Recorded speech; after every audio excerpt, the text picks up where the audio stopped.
Hello everyone, how are all of you doing today?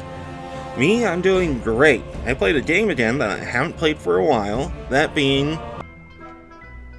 Obviously. the reboot series, Castlevania Lords of Shadow, the Ultimate Edition, which started a new series of Castlevania games, at least for a good while. For now though, let's gear up, whip up some monsters, challenge gods, and try answering the question, was Castlevania Lords of Shadow awesome? Hi, Billy Mays here for the Jupiter Jack. Now here would be the potential sponsor for the video, but because I am a small channel, I can't give you the sponsorships that you may be expecting, which can vary from Origin PCs, Meta PCs, Raycon, or even potential channels that I would like to recommend, like Mincy1, Gara of the Rage, or Chris the Narc, or even Oh No It's Alex and Fratanga Plays. But now, let's get into the video. No, what are you doing? What are you doing? No, what are you doing? What are you doing? Okay, first, how does Lords of Shadow immerse and present itself? To start, it is with a Belmont at the helm, which is usually the norm for a Castlevania game, with some exceptions of course. What makes this title a better 3D title falls into a few things. The art style and landscapes contribute to a delightful variety of areas ranging from bogs and ruins to towering vistas and even dense forests. The characters are also greatly interesting and helps bring this new series to life and gives a more established feel to it. Also helps that Patrick Stewart is a voice actor. What? Anyways, the third and my personal favorite is the music pieces. Used in this game, the music just knows how to balance ambiance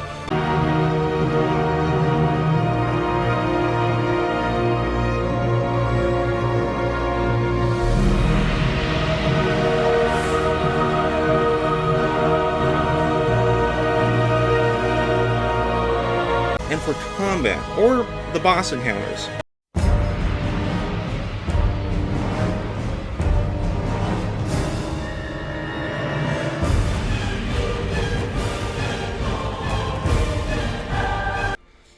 With that in mind, let's get into gameplay. I am going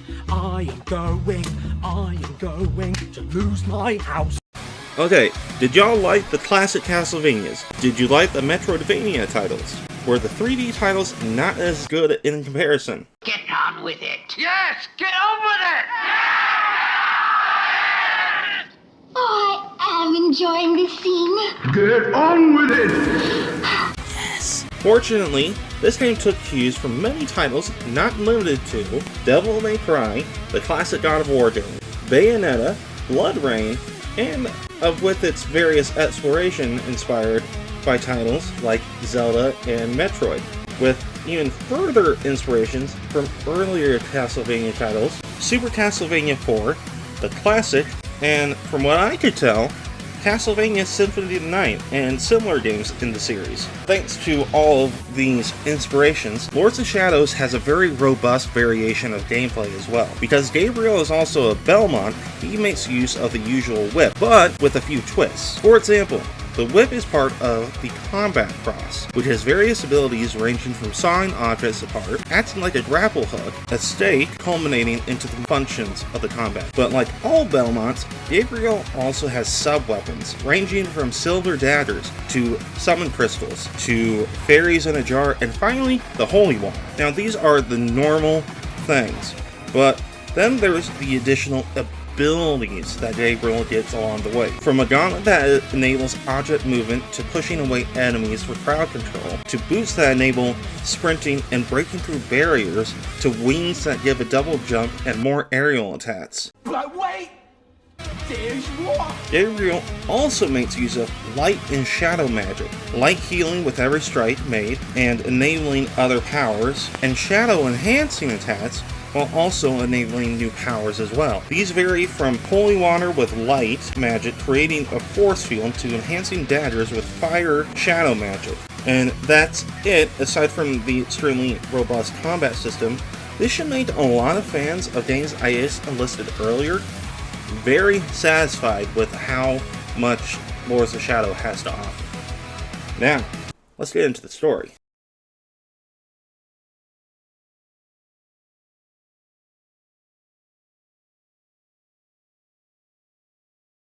There once was a man dedicated to a cause greater than himself. When the heavens begged for a savior, they were granted within one such man destined for great things, but also for terrible things for the pulsed. His name is Gabriel Belmont. First of his name, and he has been called upon to save his world. But what cost will be paid?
Criminal scum.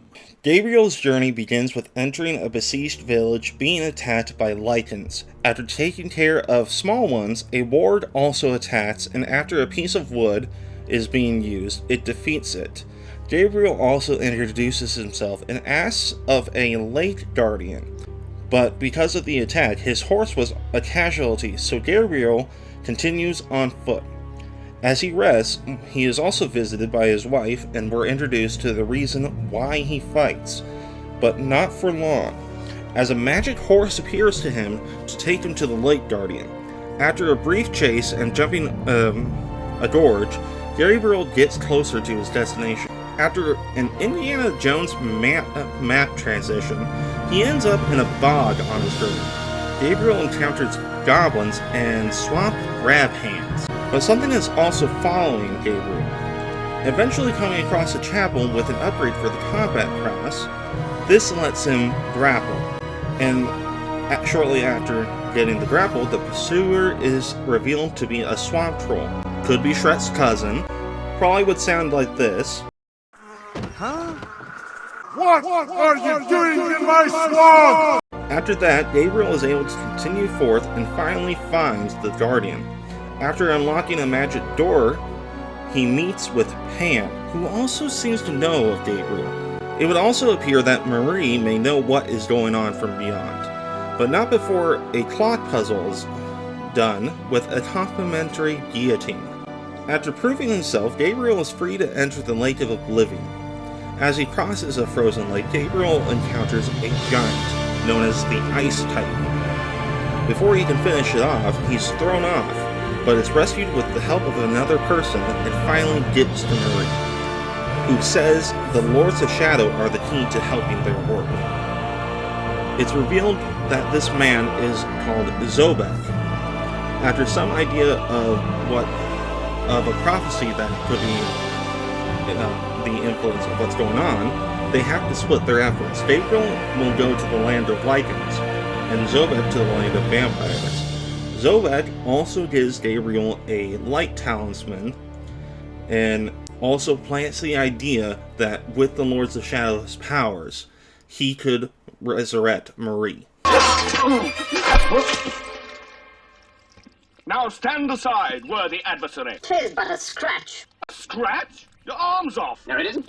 Well, what's that then? Gabriel makes way through ruins, eventually dropping into a giant tree trunk, but the hollow is home to giant spiders. He also finds another shrine locked and buried within the hollow. with its upgrade letting him saw through objects. Gabriel also comes up to a giant door incapable of passing until an armored boar attacks him. With the boar, he is able to bore through the gate. Boo! You stink! Gabriel treks through the ruins with the dangers ever growing, culminating with an encounter with a greater lichen blocking his way, also falling into a giant pit for his prize. Fortunately, he is able to proceed through the massive area he fell into. His journey even leads to shadow magic on his way out of the area. Eventually, he comes across a young woman who silently asks him to follow her, eventually catching up, only for her to dive down a tower. She continues to guide Gabriel further inside the catacombs, finally meeting Claudia and her protector, who is mute, Claudia, but speaks with telepathy. She also decides to help Gabriel on his quest, and also to get past a titan blocking his way. Simple. Right. After gathering enough crystals, Gabriel is able to continue his journey through the ruins. In protest to his quest, the Titan awakens to confront Gabriel. After a titanic struggle, Gabriel and co. defeat the Titan in time to get some rest. But while resting, Pan comes to aid after it seems Gabriel endgamed Claudia and must face her knight and take its gauntlet. As the tragedy unfolds, Gabriel gets the gauntlet and also buries Claudia as best he can. Thanks to the Dark Gauntlet, Gabriel is able to traverse the final stretch and through many lichens, all leading to him opening a door with fairies, but not without some hiccups. Finally facing the Dark Lord of the Lichens, and after some backstory of the three founders that transformed to heavenly beings and cast off their bodies that became the Lords of Shadow themselves. After a long and difficult battle, Gabriel defeats him after he becomes even more monstrous, and is finally able to claim the powers he seeks in a piece of a strange mask. After meeting a magic eagle and Indiana Jones cut, Gabriel continues his journey with Fancy Boots 2.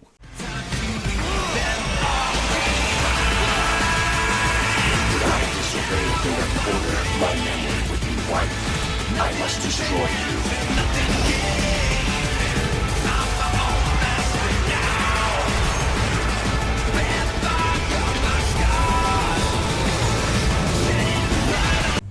The eagle brings Gabriel as close to the land of vampires as it can, and with his new boots, Gabriel begins to climb the mountain, even coming toe-to-toe with Shrek's much bigger cousin. He gets a new way to see, and having a Belmont get its tongue, the ogre is defeated. Eventually coming to a foreboding shrine and little thief demon, Gabriel encounters a new creature within building made of a lot of crows. Fortunately, Gabriel is able to defeat it, but because of the battle, it causes the tower's collapse, with the magic horse narrowly helping him get away.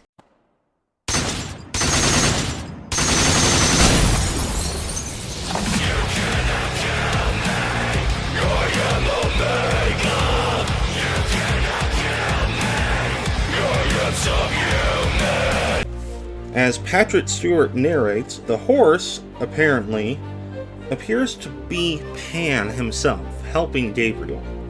Before really thinking more about that, Gabriel traverses a dense, winterized forest with goblins and an annoying chupacabra, which is a thief demon. He arrives at a castle, but before that, there's a local village nearby where Zobek is also visiting this village. He's also there to get a relic that has the power of the sun.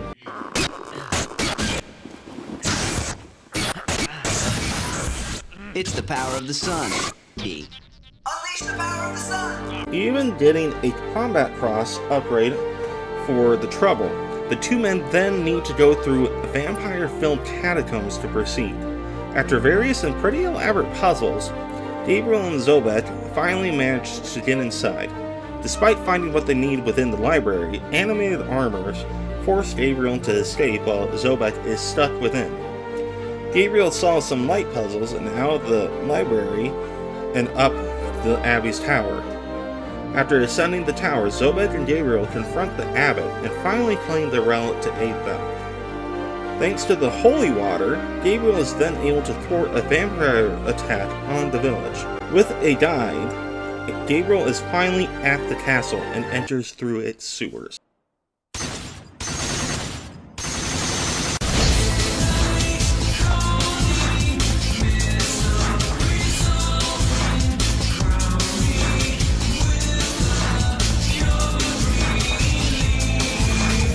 Thankfully, Gabriel is able to get inside the castle, but not unnoticed. From the courtyard, the gardens, the eventual castle hall, Gabriel is accosted at nearly every turn. Even using what little natural sunlight to aid him barely helps. Gabriel encounters a young vampire who wants her game played. Chess! After besting Laura, she helps him find her mother, but not before getting past a feast hall. After dealing with an evil butcher for a key and solving a magic puzzle, Gabriel gets closer to his goal. I am the danger. A guy opens his door and gets shot, and you think that of me? No. I am the one who knocks. Gabriel makes his way to the Vampire Queen and various enemies and puzzles, through the balcony and through Frankenstein's own laboratory, which has some neat electrical puzzles, along with a monster of Frankenstein, leading to the observatory, which involves a color puzzle. But before Gabriel can continue, Laura decides to send monsters at him, since she's a sore loser. Laura appears to nearly take Gabriel out, but stops when Marie intervenes.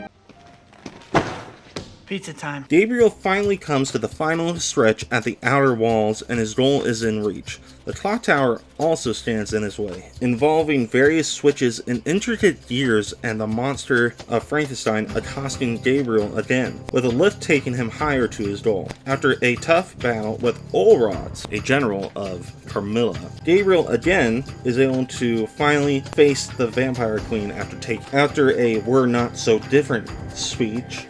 It's time to slay the Vampire Queen. A titanic battle ensues, with even Carmilla changing to a more monstrous form too. Gabriel even uses the tower itself to deliver a devastating blow and finally defeats her with a new power given and another piece of the mask. Gabriel is also visited by Pan, who asks how far he's willing to go for the truth. I did not hit her. It's not true. It's bullshit. I did not hit her. I did not. Oh, hi, Mark.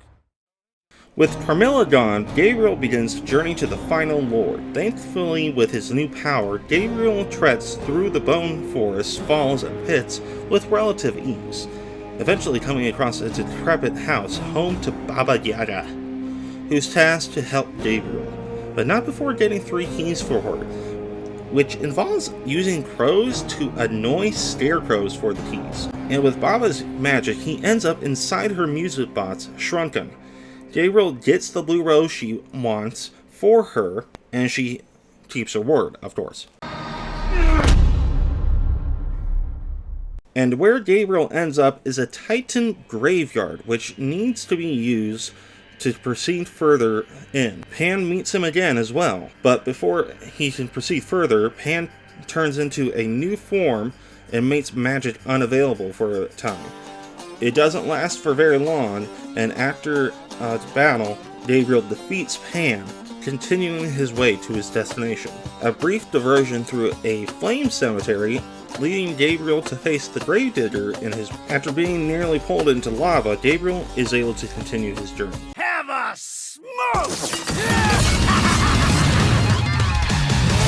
I'll put you under. Multiple puzzles, like an astrolabe, a Konami code type entry, a few portals later, and with some necromancer fuckery, Gabriel finally gets to his destination and comes face to face with Death himself. Before battle begins, Death changes himself and the mountain into a giant dragon-like creature. A battle in the skies and ground with Gabriel climbing on the dragon, like in Shadow the Colossus, ensues with him the victor and him finally getting to his goal at last.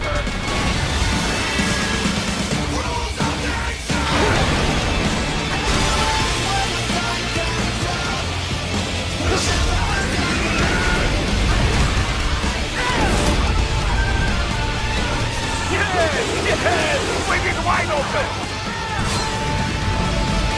It's also revealed that the final Lord of Shadow, after completing the God Mask, is Zobek himself, as well as the cause of the world's troubles. Plus, he was behind many others, such as his wife's state, being caused by Zobek using Gabriel to end her.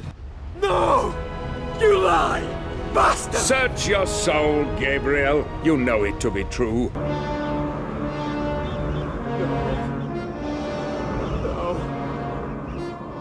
Not true. That's impossible. Search your feelings. You know it to be true. Gabriel is seemingly eliminated by Zobek as well, but it's also revealed that he, Zobek, was being used as well, and is ended by none other than Satan. Marie is able to convince other spirits to revive Gabriel, who rises to face Satan and stop his plans. After a climactic battle, Gabriel is finally able to defeat Satan and restore balance to the world. Marie visits one last time before finally departing, and though he has won, Gabriel's victory feels hollow. There is a post-credit scene following the credits with a man in a cloak in an unknown church. This man is revealed to be Zobek, somehow alive, and has found a husk of a man known as Gabriel, who has turned into a vampire at some point. It's also revealed that they are in the far future now, and that Gabriel's longevity has affected him greatly. It's also revealed that Satan's plans are going on again as well. Before thinking too much about that in depth, post-game DLC. Gabriel is called by a frightened Laura to help her after the battle with Zobek and Satan, and thus he makes his way back to her. She reveals that a powerful demon will soon be released, called the Forgotten One, due to the Lord's defeat. Gabriel and Laura navigate the old fortress, rife with danger and puzzles, and even playing as Laura, who embraced the dark side of the Force. Even some time travel, with them eventually getting inside. But to enter the prison itself, Gabriel, in order to survive, it requires him to become a vampire himself, with Laura paying the price.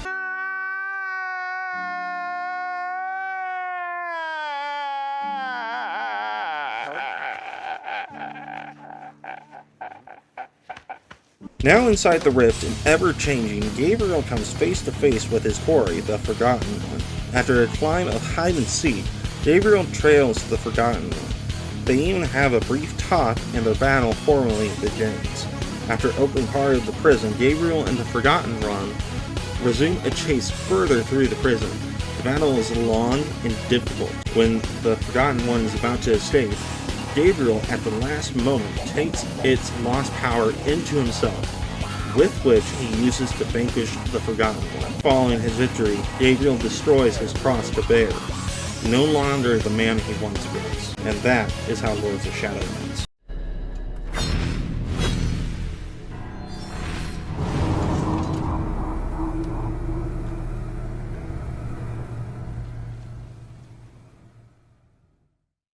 Now, this game, almost by itself, reignited a lot of the interest in Castlevania, which is a massive achievement in itself, especially with the context of 3D Castlevania games being very notoriously bad. I mean, it's not unfounded, to say the least, but thanks to Mercury's Steam, excellent work, they were able to make not only DLC, but even sequels. With Mirror of Fate as a follow-up on the 3DS first, it did get a console release though. Not terrible, but jumping a game series to other platforms from the norm doesn't always work out that well. I can name some immediate ones. Oh, that's not so much. So?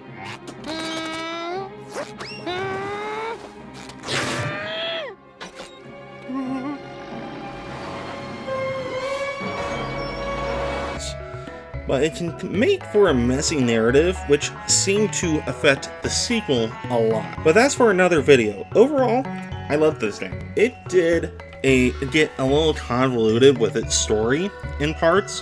The gameplay, though, with the art style, also makes the story absolutely amazing, though. The version I played was the Ultimate Edition on PC.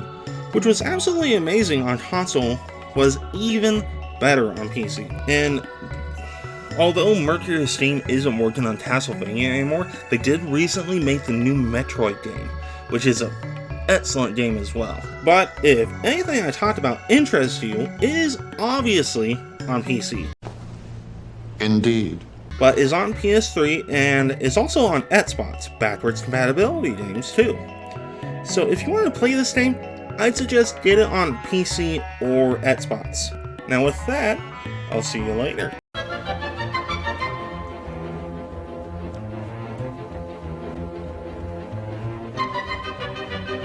Let's give him a little taste of the good shit!